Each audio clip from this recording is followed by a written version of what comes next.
partir numa nova aventura. Vou te levar nesse mundo dos mistérios, irei te mostrar, não há nada para se preocupar. Passaremos pelo fogo dentro do mar, seguiremos o acaso sem perguntar os segundos que se passam e aquilo que vão trazer. As lembranças não sairão de nós.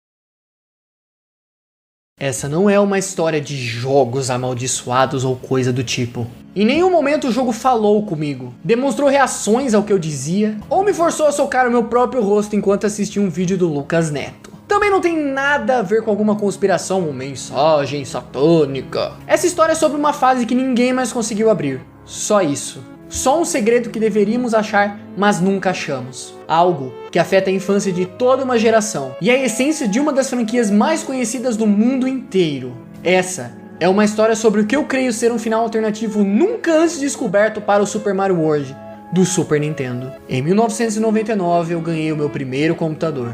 Eu já tinha usado a internet antes, eu já tinha usado um computador antes, mas sempre na escola ou na casa de algum amigo meu. Esse, no entanto, era só meu, todo meu.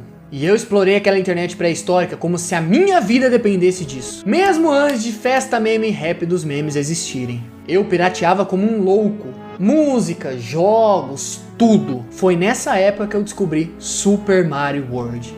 Eu nunca tive um Super Nintendo, então era uma grande novidade pra mim. Eu baixei várias ROMs e vários emuladores de Super Nintendo, mas Super Mario World com certeza era o meu jogo favorito. Por mais de uma década, essa ROM de Super Mario World era o meu passatempo favorito. Eu jogava por horas, derrotava o Bowser cada vez mais rápido, até que comecei a explorar cada mundo sem nenhum propósito específico. Bem, nessa parte é óbvio que os códigos de trapaça me ajudavam bastante. Eu simplesmente desligava o timer e entrava em algum mundo específico enquanto esperava o download de qualquer coisa na internet. Acreditem, meus amigos mais novos, baixar 30 MB naquela época demorava o mesmo tempo que eu levo para baixar GTA V nos dias de hoje. Bem, eu devo ter zerado o jogo inúmeras vezes usando esses códigos. Sendo bem sincero, eu até gostava um pouco dessa minha rotina obsessiva, compulsiva com o jogo que eu tive durante tanto tempo.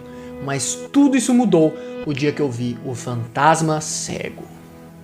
Tudo começou na Sunken Ghost Ship, uma das últimas fases do jogo. O fantasminha cego, que é como eu o chamo, estava por cima do cano que levava para a saída da fase. Eu o chamo assim porque ele não tinha olhos. Era como se eu estivesse jogando uma das infinitas hack runs que existem por aí. Mas eu sabia que aquele era um jogo normal. Eu já jogava essa mesma run há anos. O fantasminha cego simplesmente ficou ali, em cima do cano, bloqueando a passagem. Eu até virei de costas para ele, mas ele não me perseguiu. Como poderia? Ele nem mesmo podia me ver. Então, eu notei algo estranho. Havia uma chave e uma fechadura acima desse cano. Aos que por qualquer motivo não sabem disso, chaves e fechaduras servem para terminar a fase de um outro jeito e descobrir uma fase secreta. Mas não havia nenhuma chave ou fechadura nessa fase, e eu sabia disso. Por um momento eu cheguei a pensar que eu tinha quebrado a run de tanto usá-la. Enfim, eu peguei a chave e abri a tal saída secreta, imaginando que o jogo iria travar e eu ia ter que reiniciá-lo. Entretanto, acabei abrindo um novo caminho no mapa. Uma espécie de vórtice do lado da entrada para o último mundo do jogo. Decidi ver do que se tratava. Oh God, no! Pra ser sincero, não achei muito estranho. Se você já jogou Super Mario, sabe que há uma área chamada Special World, onde algumas fases têm nomes desse tipo. Coisas como Tubular, Gnarly ou Tradius e outras palavras aleatórias. O que me causou estranheza, na verdade, foi a expressão do Mario. Surpresa, choque, medo. Eu nunca tinha visto essa expressão no jogo antes. Decidi entrar na fase. Não havia espaço para pular. Não era possível fazer nada além de ir da esquerda para a direita. Depois de muito tempo correndo, finalmente encontrei alguma coisa. Eram dois fantasminhas cegos no espaço escuro acima. Depois 3, 4, e então a tela estava cheia deles. Eles simplesmente ficavam ali, sem fazer qualquer coisa. Eles não me perseguiam, assim como o primeiro fantasminha. Se eu fizesse qualquer barulho, como o som que o Mario faz quando pula, eles simplesmente tremiam um pouco, como se soubessem que o Mario estava lá, mas não pudessem fazer nada. Confesso que nessa parte da fase eu comecei a sentir receio do que poderia me aguardar. Até quando eu não seria ameaçado? E se eu morresse, a fase iria sumir para sempre? De qualquer forma, não quis pagar para ver. Ativei o código para invencibilidade permanente e previ o pior. Bem, infelizmente eu estava certo. Pouco depois de ativar o código, ouço um barulho de uma bala gigante vindo na minha direção. Mas essa era diferente. Era uma bala gigante sofrendo de uma hemorragia facial intensa. Não havia nenhum jeito de matá-la.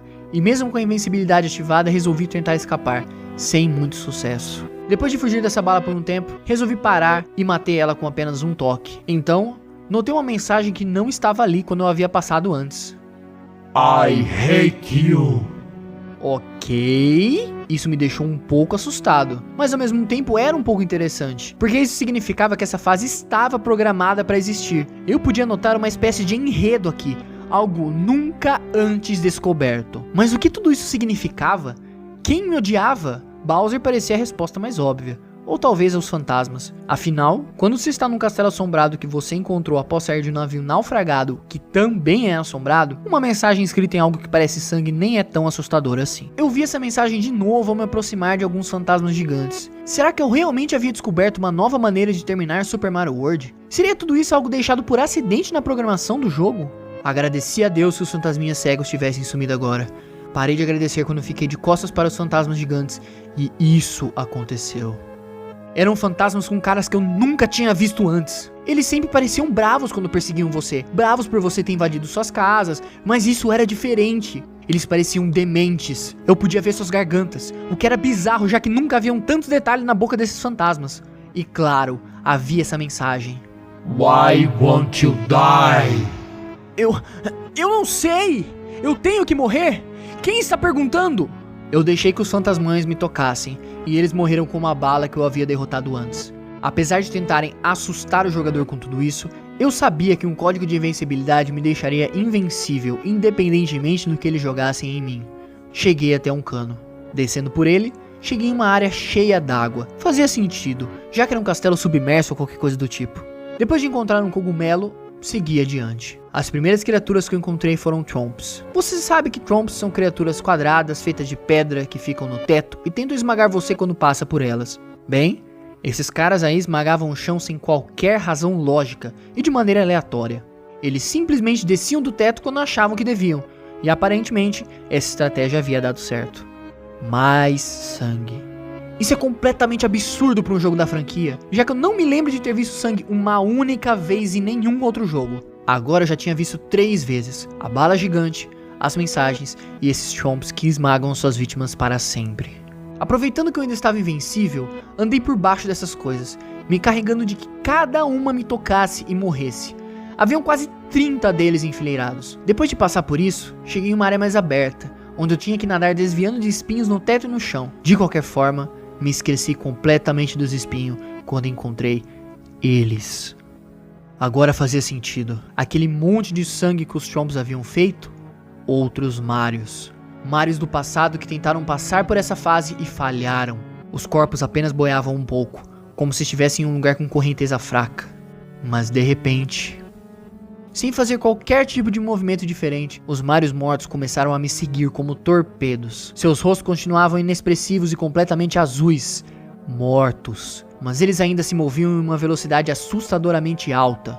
Eles se moviam das mais diversas maneiras, tentando me atingir, deixando quase espaço nenhum para que eu nadasse.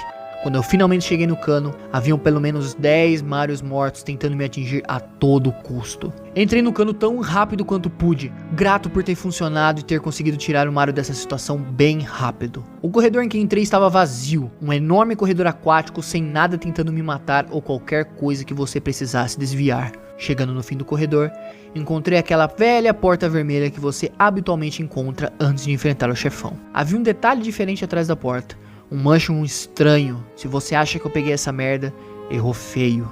Entrar pela porta fazia aquilo que você podia esperar. Mario apareceu novamente naquela ponte de madeira acima da lava. Ou será que isso era sangue? Entretanto, Percorri a ponte inteira e não achei nenhuma criatura. De repente, Mario olhou para o lado e congelou. Eu não podia controlá-lo, ele simplesmente ficou ali. Então, uma figura familiar entrou pela direita, toda de verde, alta e irritada. Luigi. Mario recuou, completamente apavorado. É difícil dizer isso sem pensar no quanto é bizarro, mas Mario realmente recuou, apavorado de um jeito um tanto incomum para um energético, feliz e sortudo mascote como ele. Agora tudo fazia sentido. As mensagens pelas paredes. I hate you and why you want to die. Luigi. Ele sempre foi o Player 2, sempre foi aquele que nunca conseguiu resgatar a princesa. Não importa o quanto ele seja idêntico ao Mario em suas habilidades e coragem, no fim o jogo ainda é Super Mario Bros. E ele é eternamente apenas o Mario verde.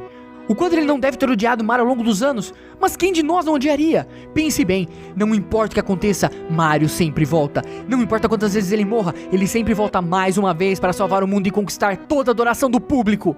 Bowser não trabalhava sozinho? Não entendi isso no primeiro momento, mas depois de pensar um pouco, tudo fez sentido.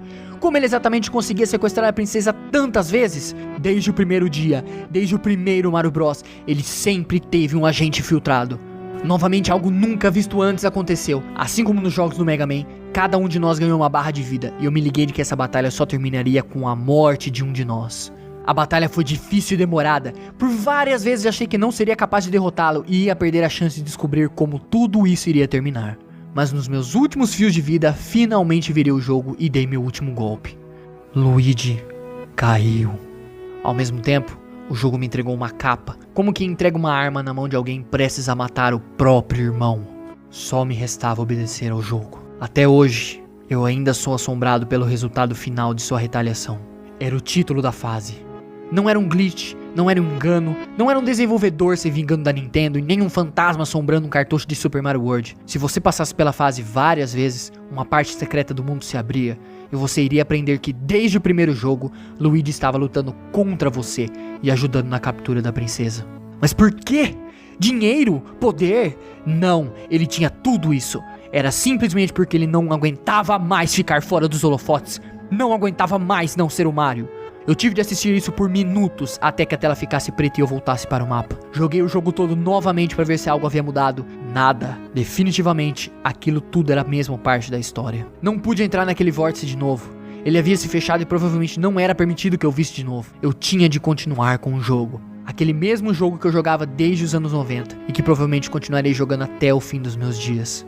Bem, terminei o jogo normalmente, e após derrotar o Bowser e assistir pacientemente os créditos finais, apenas uma única coisa estava diferente.